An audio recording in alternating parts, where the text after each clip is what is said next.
안녕하세요. 4월 29일 목요일 새벽 예배를 하나님께 올려드립니다. 기도하십니다. 언제나 좋으신 주님 감사합니다. 우리에게 날마다 새로운 날을 허락하시며 새 힘을 주시고 새 소망을 갖고 살아가게 하심을 감사합니다. 눈에 보이는 것, 내 감정으로 느끼는 것으로 말미암아 좌절하거나 우울해하지 아니하게 하시고 믿음의 눈을 들어 보이지 않는 것을 보는 것처럼 따라갈 수 있도록 하나님 우리를 담대하게 평안하게 인도하여 주시옵소서. 구하고 찾고 두드리라고 하셨사오니 믿음으로 구할 때 기적을 보게 하여 주옵소서. 감사하고 예수님의 이름으로 기도했습니다. 아멘. 우리 예찬송가 539장, 새찬송가 488장 이 몸의 소망 무언가 찬양합니다. 이 몸의 소망 무언가 우리 주 예수뿐일세. 우리 주 예수밖에 믿으리 아주 없도다. 주 나의 반석이시니 그 위에 내가 서리라. 그 위에 내가 서리라. 무섭게 바람 부는 밤 물결이 높이 설날 때 우리 주 크신 은혜에 소망에 닿을 줄이라. 주 나의 반석이신 그 위에 내가 서리라. 그 위에 내가 서리라. 세상에 믿던 모든 것 끊어질 그날 되어도 우주의 언약 믿사와 내 소망도 웃으리라. 주 나의 반석이시니 그 위에 내가 서리라. 그 위에 내가 서리라. 바라던 천국 올라가 하나님 앞에 배울 때 우주의 의를 힘입어 어여치 바로 서리라. 주 나의 반석이시니 그 위에 내가 서리라. 그 위에 내가 서리라. 아멘. 오늘 우리에게 주시는 말씀은 사도행전 4장 23절에서 32절까지 사도행전 4장 23절에서 32절에 있는 말씀까지 봉독해 올립니다. 사도들이 노임에 그 동료에게 가서 제사장들과 장로들의 말을 다 알리니 그들이 듣고 한 마음으로 하나님께 소리를 높여 이르되 대주제여 천지와 바다와 그 가운데 만물을 지은 이시요 또 주의 종 우리 조상 다윗의 입을 통하여 성령으로 말씀하시기를 어찌하여 열방이 분노하며 족속들이 허사를 경영하였는고 세상의 군왕들이 나서며 관리들이 함께 모여 주와 그의 그리스도를 대적하도다 하신 이로소이다. 과연 헤롯과 본디오 빌라도는 이방인과 이스라엘 백성과 합세하여 하나님께서 기름 부으신 거룩한 종 예수를 거슬러 하나님의 권능과 뜻대로 이루려고 예정하신 그것을 행하려고 이 성에 모였나이다. 주여 이제도 그들의 위협함을 굽어보시옵고 또 종들로 하여금 담대히 하나님의 말씀을 전하게 하여 주시오며 손을 내밀어 병을 낫게 하시옵고 표적과 기사가 거룩한 종 예수의 이름으로 이루어지게 하옵소서 하더라. 필기를 다음에 모인 곳이 진동하더니 무리가 다 성령이 충만하여 담대히 하나님의 말씀을 전하니라. 아멘. 자, 베드로와 요한이 공회에 가서 재판을 받고 위협을 당했습니다. 다시는 예수의 이름으로 뭘 전하지도 말아라. 그런데도 불구하고 아니다. 우리는 우리가 보고 들은 것을 그 사실을 진리로 받아들여 진실로 우리의 삶을 변하는 하나님의 진리의 말씀으로 우리는 계속 전할 거다. 이렇게 함으로 그 공회원들이 그냥 위협만 할 뿐이지 뭘 어떻게 못하는 거예요. 그러고 난 다음에 이제 이 제자들이 다른 제자들에게 동료에게로 가서 있었던 일들을 쭉 얘기하고 난 다음에 24절을 보니까 그들이 듣고 한 마음으로 하나님께 소리를 높이면서 찬양하고 이제 기도하는 내용입니다. 그리고 32절 말씀에 우리가 몇 년 전에 한 6, 7년, 7, 8년 전에 우리 교회 표어이기도 했습니다. 빌기를 다음에 모인 곳이 진동하더니 무리가 다 성령이 충만해서 하나님의 말씀을 전했다라고 하는 말씀대로 이제 기도함으로 말미암아 기적이 나타나는 것들에 대한 이 표어를 삼은 적이 있습니다. 자, 그러면 여기서 이제 제가 계속 또 오늘도 말씀드리고 싶은 것은 무엇이냐면 기도에 관한 부분이에요. 우리의 기도는 어떠한가? 우리의 기도가 사실 대부분 저도 마찬가지고 자기중심적이고 개인적입니다. 무엇을 해달라는 것이 대부분이죠. 사실 근데 그나마도 잘 안 하죠. 뭐 자기 것을 구하는 게 참 유치한, 그것만 구하는 건 유치한 거긴 하지만 그것조차도 우리가 안 한단 말이에요. 그러다가 한 대 두들겨 맞고 또 그때만 잠깐 이렇게 번뜩이면서 또 열심히 기도하고. 사실 우리 개인을 위해서 기도하는 거 필요합니다. 물질 놓고 기도하십시오. 건강하게 해달라고 기도하십시오. 그런데 문제는 뭐냐면 건강하고 난 다음에 어떻게 할 거냐는 거예요. 물질을 벌고 난 다음에 내 자식 좋은 곳에 취직하고 평안한 결혼하고 난 다음에 그 다음 뭘 어떻게 해달라는 겁니까? 건강하고 난 다음에 취직하고 난 다음에 인생 잘 풀리고 난 다음에 하나님 떠나면 건강이 복이 아니라 독이고 부유함이 우리를 죽이는 저주였다는 것이죠. 그러니까 우리의 기도가 나를 위해서 기도하는 것이 잘못된 건 아닙니다. 그거 필요합니다. 오늘 30절에도 보니까 손을 내밀어 병을 낫게 하옵소서 이런 것들을 보면 이거 필요합니다. 병 낫게 해달라는 것도 필요하고 하지만 그 이후에 우리의 인생이 어디에서 소망이 있고 가치가 있는가를 깨달으면서 하나님의 일을 위해서 무엇을 할 것인가에 대한 그 기도도 필요한 것이죠. 자, 그런데 오늘 초대교회 교인들의 기도 제목은 29절, 30절, 31절에 보니까 확실히 달라요. 거기 29절에 보니까 이렇게 나와 있어요. 주여, 이제도 그들의 위협함을 굽어보시옵고 하도 로마나 이 종교 지도자들의 핍박이 심하니까 그들의 위협을 막아달라는 거죠. 막아서 뭘 어떻게 하게? 종들로 하여금 담대히 하나님의 말씀을 전할 수 있도록. 하나님 우리로 좀 평안하게 해주십시오. 왜 평안함을 줄까? 선교 좀 마음대로 하고 전도 좀 마음대로 하려고요. 그러니까 하나님이 은혜를 안 주실 수가 없겠죠.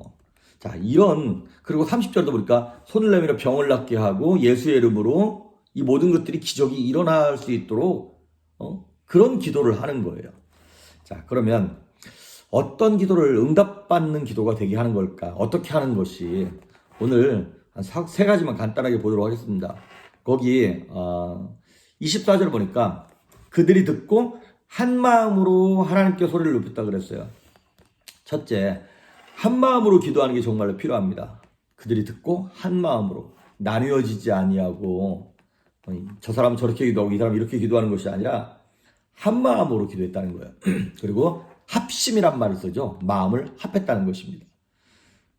이게 어느 시대나 부흥의 역사가 일어날 때마다 이 현상이 일어났어요. 합심 기도.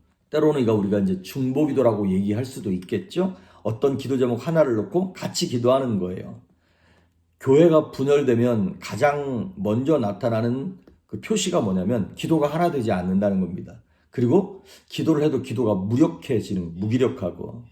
그래서 요한복음 15장에 보면 예수님께서 마지막 제자들을 놓고 설교하시면서 이제 곧 잡히시기 전에 이런 말씀을 하세요. 아버지와 내가 하나가 된 것처럼 저들도 하나님 하나가 되게 해달라고 그렇게 예수님이 제자들의 하나됨을 위해서 축복하면서 기도했던 것이죠. 그래서 진짜 하나 되는 교회는 분위기가 좋은 교회가 아니라 기도가 좋은 교회라 그래야 되나요? 함께 기도하는 교회가 좋은 교회인 것이죠. 마태복음 18장 19절에 보면 예수님 이렇게 말씀하셨어요. 너희 중에 두 사람이 땅에서 합심하여 기도하면 그것이 무엇이든지 하늘에 계신 내 아버지께서 듣고 행하시겠다고 예수님이 약속하셨어요. 그러니까 마음이 모아지기만 하면 하나님 응답하시겠다는 거예요. 그래서 땅에서 두 사람, 그러니까 그 두 사람이 가장 가까워질 수 있는 두 사람이 누구예요? 부부죠. 제일 먼저 부부가 마음을 합하는 거죠. 그래서 합심하여 기도할 때 하나님 들으시겠다고. 그리고 이제 부부가 마음이 하나 되고 목장이 하나가 되고 교회가 하나 되는 거잖아요. 전도서 4장 12절에도 보니까 우리 옛날 개혁 성경에는 한 사람이면 패하겠거니와 두 사람이면 능히 당하겠고 삼겹줄이면 끊어지지 않는다라고 말씀하고 있습니다. 그래서 무언가를 여러분 기도할 때 누군가에게 여러분이 마음을 정말 합할 수 있는 그분에게 여러분의 기도 제목을 함께 나누는 게 굉장히 중요합니다. 중보기도, 합심기도에는 능력이 있습니다. 마음이 합해지면 하나님 응답하신다고 약속하신 거예요. 그래서 첫 번째는 합심기도, 두 번째는 합심해서 어떻게 기도했냐면 소리를 높여 기도했다는 거예요. 예전에 이제 뭐 기도의 3종 세트 뭐 이런 거 하면서 이제 많이 하긴 했습니다만은 이 소리를 높여 기도하는 통성기도라고 하는 말을 쓰죠. 묵상기도와 반대되는 개념으로 우리가 통성기도. 사실 묵상기도도 필요하고요. 통성기도도 필요합니다. 둘 다 밸런스를 맞추는 게 필요합니다. 근데 이제 묵상기도만 해버릇한 사람들은 통성기도가 안 되는 거예요. 그런데 사실 이게 어불성설인 게 먼저 통성기도를 이렇게 뭐랄까요? 세상적인 표현으로 통성기도가 먼저 first step이고요. 그 다음 통성기도가 익숙한 사람이 묵상기도의 단계로 들어가는 것입니다. 근데 통성기도를 해보지 않은 사람이 묵상기도 한다? 대부분 다 잡생각하다 끝나는 경우가 굉장히 많습니다. 묵상으로 기도하면요. 대부분 그 기도의 내용과 분위기가 어떻게 흘러가냐면 내 기분, 내 감정, 내 느낌으로 쭉 기도의 분위기도 흘러갈 확률이 굉장히 높습니다.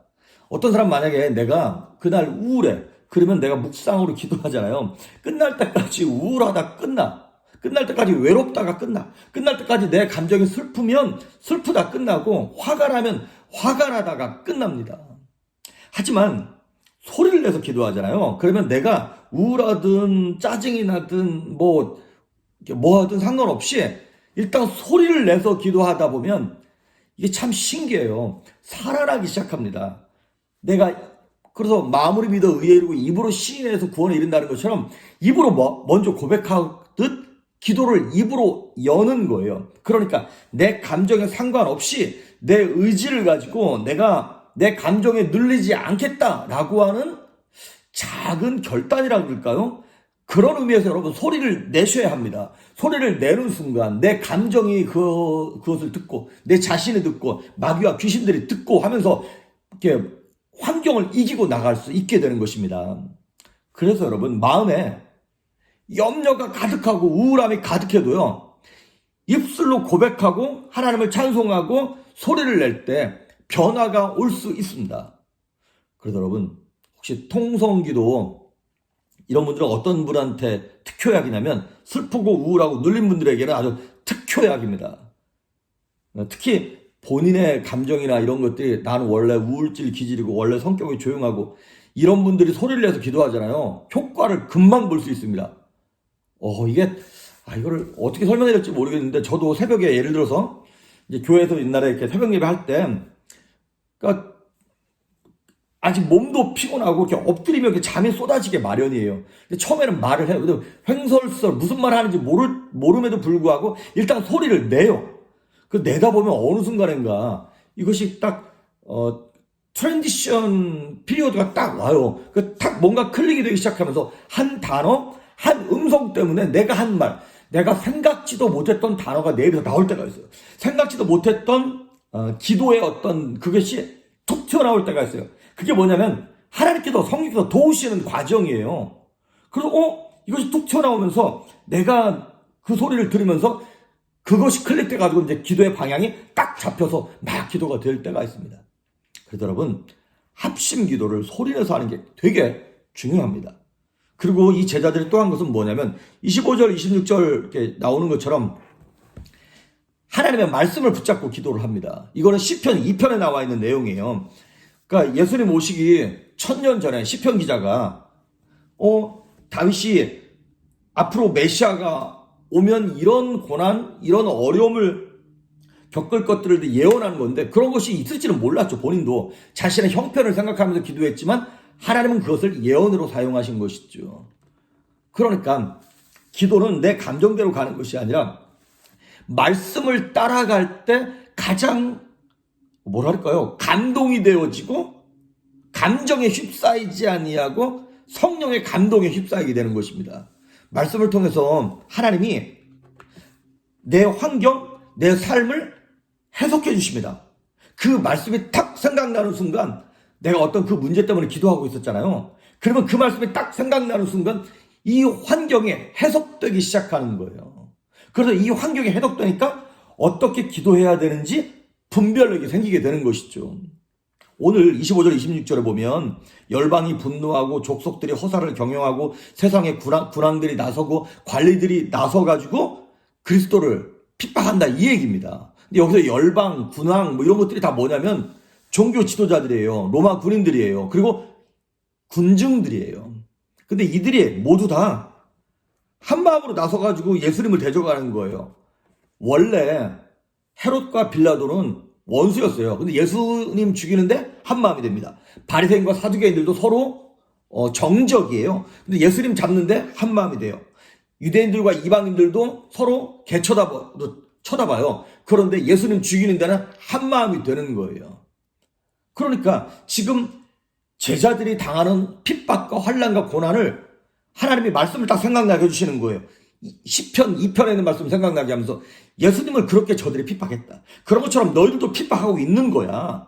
라고 하는 말씀이 탁 생각나니까 27절에 보니까 이렇게 얘기해요. 과연 헤롯과 본디오 빌라도는 이방인과 이스라엘 백성과 합세하여 하나님의 기름 부으신 거룩한 종 예수를 거슬려서 핍박하는구나. 이 말씀이 생각나니까 그러면 우리도 예수님을 따라가는 우리가 핍박받는 것도 이거 당연한 거구나. 이게 억울한 게 아니구나. 라고 딱 받아들이게 되는 거예요. 여러분, 모르고 넘어지고 모르고 맞으면 뇌진탕 걸려요. 근데 알고 넘어지면요, 괜찮습니다. 좀 아플 뿐이지.